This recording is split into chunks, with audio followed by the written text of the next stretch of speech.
Good afternoon, Razorback fans. We want to welcome you to a special episode of Hog Talk Podcast presented to you by Believe Network and Bet Online. We go to the Meadows Lumber Hotline, bring in Jason Carroll from OSU Maxx, formerly of Pick Trail Nation and Hogs Plus. I know we had pre-planned to record this at a different time, but things come up, and we're going to you at 8 o'clock in the morning. We're going to post this later on, but thank you so much for coming on. Man, it's always a pleasure to see you, Porter. Yes, sir. It's been a pleasure. It's been a while, and talk about that. You know, your journey from Fayetteville, kind of got out of it a minute, and then you go to Stillwater. So how has that journey been? I know we talked last night about you getting to talk with Barry Sanders and those sorts of things. What's it been like in Stillwater? It's been great, man. You know, you come to a new place, you don't have a lot of connections, and you build those connections, and you never know where it's going to go. And so it has taken me to Detroit. It's you know, the programs and people are great here, and so it's been a fun little 3 years now. So, and how would you compare? You know, you come from a market like Fayetteville, and then you go to a market like Stillwater. I mean, I'm sure I don't know the size of the town but was it harder to kind of get adjusted to that, or is it similar to Fayetteville in an aspect? Similar in the people, not similar in the size of the city Yeah. and the surrounding area. But you know, everything's about relationships, right? And so depends on how you build those, and you go from there. So that was step one for me, and that's kind of been the journey I've been on here since day one back in 2021. Now, if it serves me correct, did they have this game on the schedule before you went to Stillwater? I knew about this game. Yeah, so I've been preparing for this game, and the last couple weeks has been interesting getting to this week. But you know, it is what it is. We crossed paths in 22 in baseball over here in the regional, and so you know, you just have fun with it, and you know, it's I'll get to see a lot of people that I haven't seen in a while this week here in Stillwater. So, yeah, and prepping for that, you know, this is a very interesting game. I think somebody said Arkansas and Oklahoma hasn't played each other in a regular season very long time. I don't know. 1980, and guess what? I wasn't born in 1980. I wasn't either. So, and then Oklahoma State. Before we get in the conversation, why do you think that is, especially with the Oklahoma State side of it? Two teams that are similar, you know, I mean, they're in proximity of each other. I don't know why it stopped, really. I know part of the reason was that Oklahoma State new regime came in and did not feel like having to go to Little Rock every time they played, because that was 90% of the time they played in Little Rock, and did not want to do that. And that was something set up with Henry Abba and Frank Broyles, and they just didn't want to do it anymore. And now you're 2.5. I mean, literally from campus to campus, it's 3 hours. So why not play? You know, we're playing this year in 27, and then playing in 32, 33, or 33, 34, whatever it is. And it should be played more often. You know, I had one guy tell me this should be the game after Thanksgiving you play every year, and just have these two teams play. Now the Big 12 does it different because, you know, it's mostly conference games with only 3 non-cons. So I don't know if that would ever happen. But yeah, I mean, you know, these two teams are the closest teams to each other in Power 4 football. So why not play?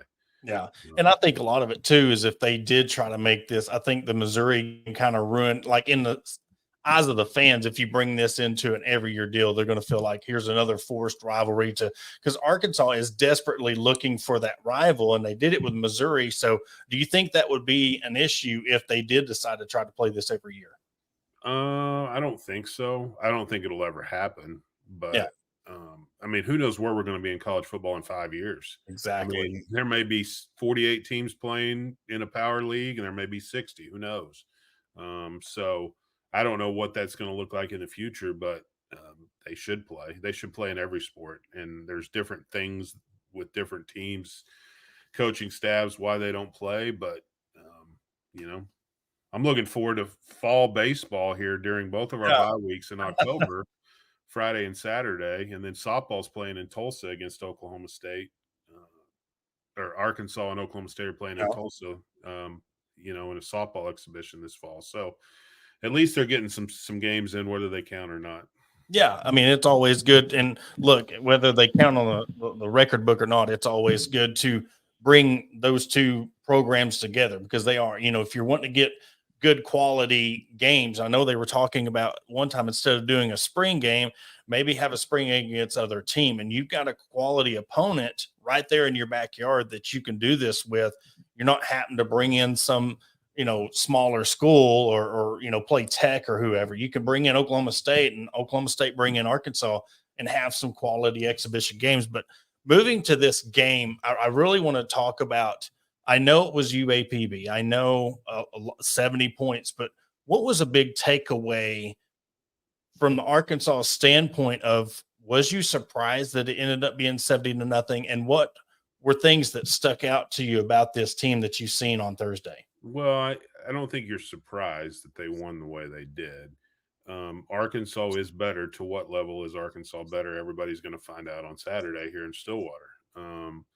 You know what Bobby Petrino brings with his offense, and you saw that on display on three levels: first string, second string, third string in that game against UAPB. I don't think you're going to see. You might see second string. I don't know, but I think it's going to be a different kind of game this week, and we'll see how both teams react to that. Now, how good is Arkansas? Everybody's going to find out Saturday. How much better are they than last year? Who knows? But they at least showed progress there with the new pieces. I mean, you've got to go back and look. I mean, they got a lot of new pieces. Go back Yeah. and look at their starting lineup. A lot of new pieces. So, how do those new pieces go from week 1 to week 2? And Oklahoma State. Look, what is the vibe from the Oklahoma State side, knowing that look, this is a test for Arkansas. Like there's been a lot of talk about this is the game, this is the game, this is the game. Is Oklahoma State used to that as this is a measuring mark of your season is playing against Oklahoma State? And what does that do to the psyche of the team, knowing that they're looking at this game to see where we are? How does OSU approach that? Well, I think it's the same thing for them. I mean, you get an early test from a Power 4 school in the SEC that you haven't played, you don't know a lot about. So you get an early test to see where you are, because next week you go to Tulsa and then you start conference play with Utah coming in here and then going to Kansas State and then coming home and facing West Virginia. So that first 6 weeks is a tough stretch. And so this is the second test in that stretch. And you step up from the FCS power to an Arkansas team that everybody's going to find out about. So we'll see how it goes on Saturday. But for Oklahoma State, I think it's another test, and it's a team that hopes to be in the playoff later this year. So you got to pass the second test to be able to do that. And of course, I would assume everybody on the Oklahoma State side was very pleased on how this was not a cupcake team. This was not just a regular FCS team that they played in South Dakota State, 15-0 last year, always a high-powered offense. So what did you see that, when you look at Arkansas and how Oklahoma State needs to attack that, what were some bright spots you've seen from the Oklahoma State side that, you're confident in how they're going to attack this Arkansas offense? Well, I mean, I don't know enough about Arkansas yet to know what you're going to really attack and how they're going to attack them. I do know that I'm pretty confident in what Oklahoma State can do offensively with two deep at wide receiver, and the first three are really dang good. You got the Doak Walker winner. You got an offensive line that's been together for 6 years, and they brought in a couple pieces. And a quarterback in Alan Bowman who the other day didn't make the mistakes he made last year. So has he grown up enough in this offense to be really good? Then on the other side of the ball, you got a pretty good defensive line with some really good pieces and some guys that are now getting some playing time, and they showed out a little bit on Saturday.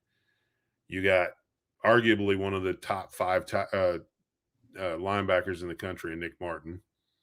One of the best edge rushers, drop back guys in Colin Oliver in the country, and some good pieces on the back end. So Oklahoma State, I mean, won 10 games last year. They expect to do that and more this year and get into the playoffs. So we'll see how they pass this test on Saturday or how they take the test. But I think they feel pretty confident in the fact that they're playing at home and they don't lose many games at home. And just the broader spectrum of this, OU, Texas both leave the Big 12. They come to the SEC. Now there is going to be that fight for who's going to be the new king in the Big 12. Oklahoma State is one of those programs that could really take advantage of this and show that they are the new sheriff in town. So how important is it to take this game, win this game against an SEC school to build their confidence going into this new conference slate? Well, I think it's important for one factor and one factor only. This league is projected to only get one team in the playoff by most people. So you have to win games like this against other conference teams in order to at least build a resume.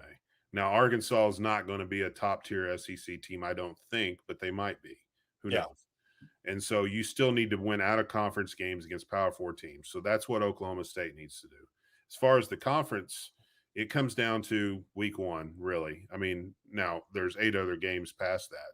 But week one of conference play, you've got two 20-year head coaches that were hired within a week of each other at Utah and Oklahoma State. And Utah's the prohibitive favorite to win this league based off what they did in the Pac-12. So, that's where it starts for Oklahoma State on the big picture. Now, this week is important because you need to beat an SEC team, and then you get to week 4 of the season where you got Utah and you need to win that game at home to kind of put your foot in the ground and say, hey, this is still our conference and this is still our league, and we're here to win this thing. So, I mean, they've been in the Big 12 title game 2 of the last 3 years, came within an inch of winning it in 21, and Texas was just dominant on defense last year, and there was nothing they could do. So, and from the Oklahoma State fan side of this thing, preseason, this was Oklahoma State was favored in this game against Arkansas, but now you see, just because Arkansas beat UAPB, like the tide has shifted because of a 70-0 win. What do you think the fans think of, pump the brakes? It was UAPB. Look what we have coming back in Gordon, our offensive line. This is not just going to be a game where, especially, like I said, from the fan standpoint, that Arkansas should be able to think they're going to come in confidently into Stillwater and win this game. Well, I think Arkansas is going to come in confident. I think Oklahoma State's going to come in confident. Who wins at the line of scrimmage is going to be a key. I don't know about the fans, and really, I mean, I don't think Oklahoma State fans are looking at that 70-0 score saying Arkansas scares them. Yeah. Now, if you really look at the rosters, they might, based off of some of the things that Arkansas has. But for Oklahoma State fans, it's about our team, and we feel really good about what we have. Arkansas fans, on the other side of that, are super excited based off scoring 10 times in a row. So, it'll be interesting. I just think that after week 1, you can't change your expectations. I mean, you can get excited because you see something you didn't expect, but I don't know if you change them that quickly and just because what happens if you come in and lose this game? Mm-hmm. Exactly. Then you go the other way, right? So it's just, week 1 is overreaction week a little bit. Week 2 is where the big growth is. So do you see how you grow? And I don't know. It's hard because Oklahoma State did what they were supposed to do last week. Coach Gundy talked about after the game and a little bit on Monday, they didn't run the ball the way they wanted. So Arkansas is going to try to line up and stop the run. What does Oklahoma State do? Again, they've got talent across the board on offense, and so it's going to be hard to slow one thing down. I don't know if they can slow both things down. Same thing with Arkansas. What does Arkansas look like offensively? What does Bobby Petrino bring? Bobby has had success in this building. Missouri State almost won here in 21, I think. So, it's going to be interesting to see the cat and mouse game that goes on. So, yeah, and it looks like you got 2 programs. I mean, that, like Arkansas, nobody's wanting, and from the inside of the camp, they don't want this team judged off that 4-8 year. They want things judged off this year. And, the same could be said about Oklahoma State. Got everything returning back, got Gordon back. So this is really going to be a battle of, one, who wants it more, and this is going to be a battle of two teams really trying to climb the ladder of their respective conferences and in the college football landscape. Because, like you said, Oklahoma State has a chance to get that spot in the college football playoff. And knowing that now we're expanding to 12 teams, does that put a little, I wouldn't say fully relaxed, but what does that do with a program like Oklahoma State that you go from 4 to now you're like, oh, we have a legitimate shot at 12 of making the college football playoff. Now, how do does that change any kind of mindset this season? I think it makes it more critical to go out and win. Again, it comes back to this league. The Big 12 does not get some of the respect it should nationally. And so when people go and look and say there's only going to be the Big 12 champion in this playoff, well, if that's the case, and the conference had an opportunity last week for West Virginia to go beat Penn State, and they didn't do that. Like, stuff like that's what this league has to have in order to put it on a table where they can get 2, maybe 3 teams in. Because right now it's 1. Well, if it's 1, then it's whoever wins the Big 12 title game. So you got to finish 1 or 2 in the league and go win that game and then get into the playoff. So for them, it's every week they got to go out and try to win because they're playing for that playoff spot. Unlike, Arkansas could go 10-2 this year and get in the playoff possibly. Yeah. Because the SEC and the Big Ten are going to get projected 4 teams in. Well, can you be one of the best 4 teams in that league every year to get into the playoff compared to the Big 12, where you might have to just be the one that wins the league, and occasionally you might get a second team in, and that's it. So it's a little bit tougher over here to go take it lightly week 2, week 3, and go out, because you need to win as many games as possible and get to the Big 12 title game, and then from there, hopefully win that and get into the playoff. Yeah, and I know, the CFP has not been too kind to the Big 12 when we know about TCU and, how they done the numbers and the rankings and flip-flop between them and Baylor. I can't remember what year that was where one team got left out of the college football playoff. 22 when TCU made it. Yeah. And so it's got to be frustrating on a sense that they're expanding it, but yet still making it just as hard for a conference to make it. It's supposed to be kind of, hey, let's even kill. But yeah, you said it right there. And I know that's got to still put a chip on the shoulder, and that could be dangerous for some of these teams like Arkansas, where there's a lot more for Oklahoma State to gain from this win than Arkansas on a national standpoint. But if we're looking at, what about Oklahoma State give offense, defense, what's 2 big keys that, if Arkansas can do this, they have a chance to win this game?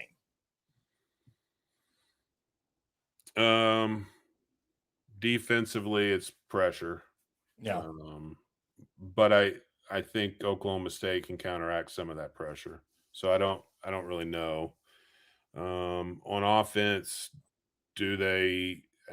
If Arkansas scores touchdowns and not field goals, they've got a chance. Because Oklahoma State's going to score, and so do you get into a shootout? If you get into a shootout, you can't have field goals. You guys, touchdowns. And I'm not sure how confident Arkansas is in their field goal kicker right now. So, you put Arkansas in a situation like that on offense, which Oklahoma State's probably going to try to do, then, what happens? So, yeah. Well, I know you've got to get on the road. You've got prior engagements and stuff, but man, it's always good to chop it up with you. Really good to talk with you again. Like I told you last night, very proud of where you're at with this OSU Maxx thing and leading the charge. I follow your content, and y'all are doing big things over there. So I really appreciate you coming on and talking with us about the game. Hey, think about where you are right now too, big dog. Yeah. Yeah. Think about, we talked about it back in the day when you're, getting hard and heavy into covering the women's stuff. Look at where you are right now. So you should be proud of yourself too, man. So, yeah.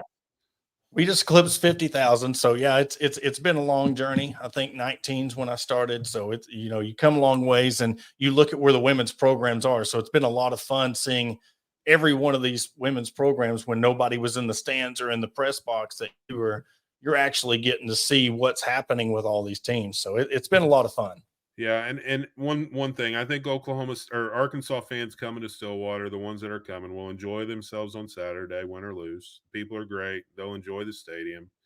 Like I've told people, there's not really a bad seat in the house because it's like if you're not in the suite level, it's like the lower level at Razorback Stadium. There's no Mhm. upper deck at Razorback Stadium, so you're going to enjoy yourself. And you know, we'll see what happens on Saturday. I wish it was. I wish it was. This was a night game because Oh man, you that'd get be the crazy. full experience of the pitch dark in the sky, the paddles banging Yep. against the pads. I mean, it's there's night games. You know, I've been everywhere in the SEC, and those are big stadiums. But night game in Boone Pickens Stadium when it's a really good Rocking. game, yeah, it's a good spot. So I think Arkansas is glad it's 11 a.m. kickoff. Always being the road team, you want that early kickoff. It doesn't. yeah, I just there is truth to that, and um, they got to drive an hour on Saturday. Now it might be quicker than an hour with the police escort, but you're trying to get here at 9, so you're leaving at 7:45, 8 o'clock. So it means you're getting up at 5 or 6. So how are you on Saturday? We'll see. Yeah. But yeah, it should be fun. Should be a fun Saturday. Well, that will do it for this special episode of the Hog Talk Podcast. Again, this is pre-recorded. We will post this later on this morning on all of our platforms. We want to appreciate Jason for jumping on and all of our sponsors. We'll catch you tonight at 6:30 when we go live and bring on Baptist Health to talk about men's health and our partnership with them. And Adam will join me. We'll catch you then.